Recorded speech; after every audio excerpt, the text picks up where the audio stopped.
So, I've been talking about this game a lot, and I'm thinking about. I've been saying about, but I've been talking about this playoff game since before the off season. In my lives, I've been talking about this playoff game. How when we're going to be 10-7, we're going to sneak in there. Nobody's going to believe in the Pittsburgh Steelers. Everybody's going to count Mike Tomlin out. We're going to be in a snow game. We're bringing back that old school Pittsburgh Steelers identity, smash mouth football.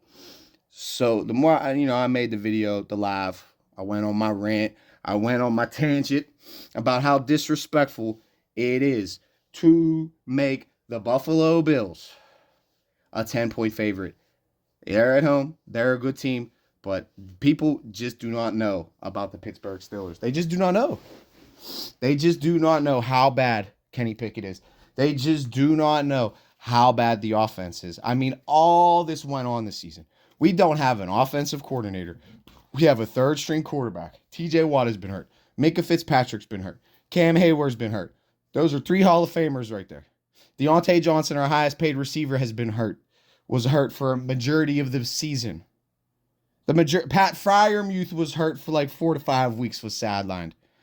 He's widely considered to be a top 10 tight end in the league when he is at his peak. And he's not even in his peak yet, and he's not even in his prime. And I even made a video before the season saying Pat Fryermuth is on pace to be one of the greatest Steelers tight ends ever. So we'll see, we'll find out. Because Fryermuth's got to come to play in this game. And these playmakers need to come to play. Because this team, like I said in the offseason, has a lot of talent. We got Jaylen Warren. We got Najee Harris. We got Deontay Johnson. We got George Pickens. We got Calvin Austin. We got Allen Robinson. We got Pat Fryermuth. We got Mount Washington. We got Connor Hayward. We got depth of talent all over the damn field on offense. We have Sumolo at the left guard position who has not given up a sack all year long.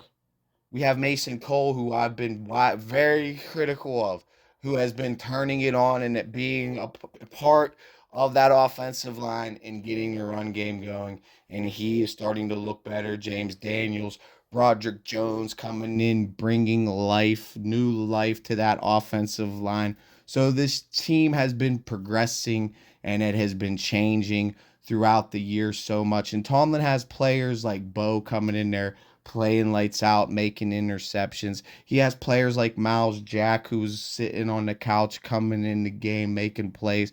And players, just unknown players, just coming in here, contributing to this team and helping winning. And that is how can you not attribute that to the season, to coaching? How can you not? With all the adversity that this team has had to go through and overcome this season, we are here. We are here without, besides TJ Watt, a relatively healthy team. More healthy than we've pretty much been all year long, pretty much. TJ is a major injury, but I've been saying all year about the Rooney way. And one of the biggest, most prime things that the Roonies are all about is opportunity. All right. And we got the opportunity, man. We have the chance. We're in the dance. This team is ready to put all 3 phases of the game together. And they're ready. They are bought in. They're fired up. They're charged. Buffalo had so much media drama in the offseason. And they're talking about this James Cook dude or whatever their running back is. That little fast 190-pound, whatever, punk. I'm big as him. I'm as big as that dude. Come on, man. I'm big. Put me out. Shit. Put me in there. Put me in there, bro. Get the hell out of here, man. Seriously, bro. He's nothing. And if it's snowing, I don't care what his stats are. If it's snowing, I'm going to tell you right now, he's pretty much useless, all right? He's not going to be able to make his cuts. He's not going to be able to make his jukes. He's not going to be able to outrun and blaze the defense. And he can't run up the middle on this defense because guess what? Cam Hayward's healthy. Guess what? We got Keanu Benton rolling in on rotations now. We got Martavius Adams. We got this team. This D line is stacked, bro. Stacked. Unbelievably stacked. The linebacking core is very, very stacked. Even without TJ Watt, we have two people that can step up to take TJ Watt's position. Marcus Golden, who is a guy that has had double-digit sacks in the league, and Nate Herbig, a guy that we drafted to groom and play in this room with great linebackers like Marcus Golden and TJ Watt to teach him how to be a professional and how the preparation that goes into sustaining that type of success in the NFL. And you are in that room with those players. You are with the same coaches, linebacker coaches, going through the same player meetings and the same studying, everything, whatever they have to do, all their prep. Believe me, I'm sure there's a lot of it. There's probably a whole 8-hour, 9-hour, 10-hour day of prep where they have to go and prep and they do the rundowns and maybe separate and then combine and put it all together. I mean, this is the NFL, and there's game plans, and you're planning and scheming against your opponent. So that without James Cook, and if this is a snow game, like we need snow. I mean, I didn't see snow in the weather, but I'm hearing there's supposed to be some blizzard. It might roll on over. Just might roll on over right in time for the game that I've been talking about all year, this playoff game and the weather game. Why Smash Mouth football in the Rooney way is not dead. And these are the type of moments and these are the type of games where you have to play defense and where you have to be able to run the ball. And I'm telling you, Najee Harris is a man on a fucking mission. This dude is playing the best, I won't even say the best ball of his career right now. Najee Harris is just, maybe, I might be even too far. He's rolling right now, though. He's hot. He's fired up. He's bowling dudes over, and we need to feed him the rock and pound him the rock. And Jaylen Warren still runs with atrocity and veracity and a beast. And we have a quarterback, Mason Rudolph, who is able to get these receivers the ball. He's able to get rid of the ball. He's able to stand in the pocket and go through his progressions like an NFL quarterback and knows where he's going in all 3-4 different looks in his mind, in the back of his head, just prepared. So he has a quarterback's coach. He's been preparing. He's been practicing. He is a consummate pro journeyman ready to take this opportunity and run with it. And this is what this team is going to do. I think Mason Rudolph is going to go out there and just put on a fucking show, bro. Josh Allen, really, early in his career was not good. Like, he had a completion percentage under 50%. The big thing is he's going to run the ball. So we're going to have to contain that. And even with that, it'll be hard for him to run the ball. So I could honestly see him. I could see the Steelers getting 3 turnovers in this game. And then we just really mop and grind these bitches. We are going to mop them, bro. I think this team's so fired up in this 10 points.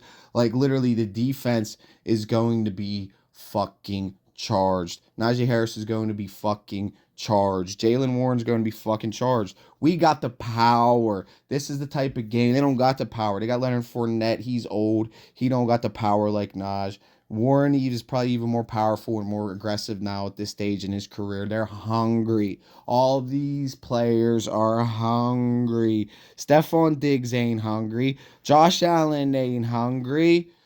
Shit's sweet for them right now. It ain't sweet for Jaylen Warren right now because there was 2 games this season where Jaylen Warren might not even have got a paycheck because some crony-ass bullshit fines from Roger Goodell and his henchmen upstairs in the front office. All right, I thank the Lord he won his appeals and got his game check the way he's running the goddamn ball and the way he put his body on the line in that situation to protect his quarterback. And somehow, some way, this league that talks about player safety day after day after day finds a man for that. But that's for a whole nother video and a whole nother rant.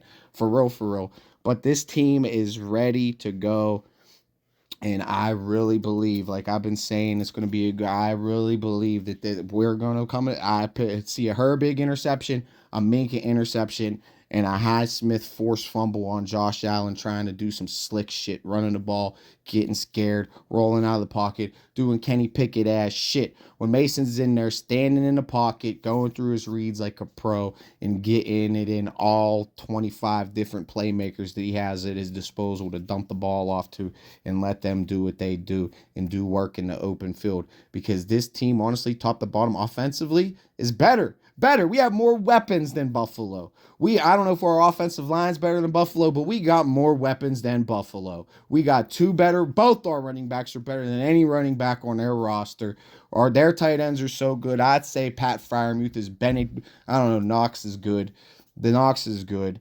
But Pickens is better than Gabe Davis, and he might not play. Deontay is better than Gabe Davis. He might not play.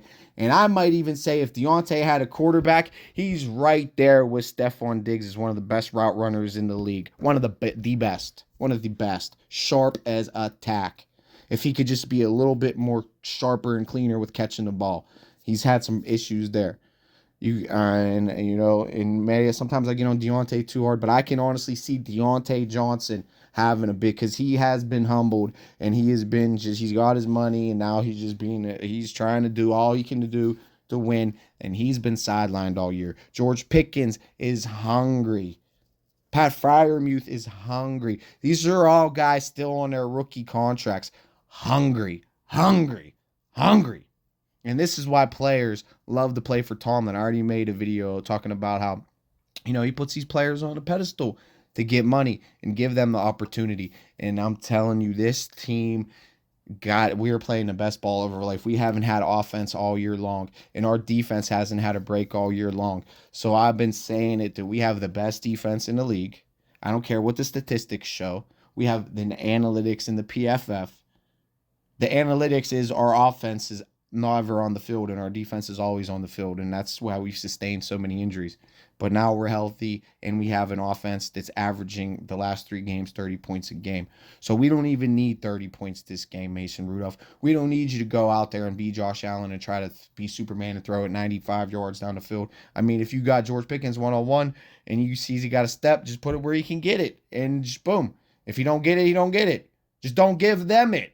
And we walk out of this game pretty, because Allen's going to turn that shit over. He's going to turn it over, and then we get the momentum. We get a lead. We can run the ball. We could play it safe on offense and start taking big risks on defense and start just crying that shit right out of town and walk right up into Baltimore and do the same shit all over again. That's going to be a little bit tougher, though. That's going to be a little bit tougher, because I'd say top to bottom, their roster is better than ours. But I'm telling you, top to bottom, even on offense, I don't care what the statistics show. We haven't had a quarterback to get none of these playmakers and all this talent we have on this roster the ball.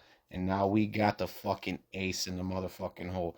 And 3's a good number. That's a magic number right there. And now the magic number is 7. We got to win 7 in a row on the 7th seed to get the 7th Lombardi. So we got that ace in the hole, and this team's ready to fucking shine. And it's going to start with mopping, and blowing out and bludgeoning the Buffalo Bills on Sunday.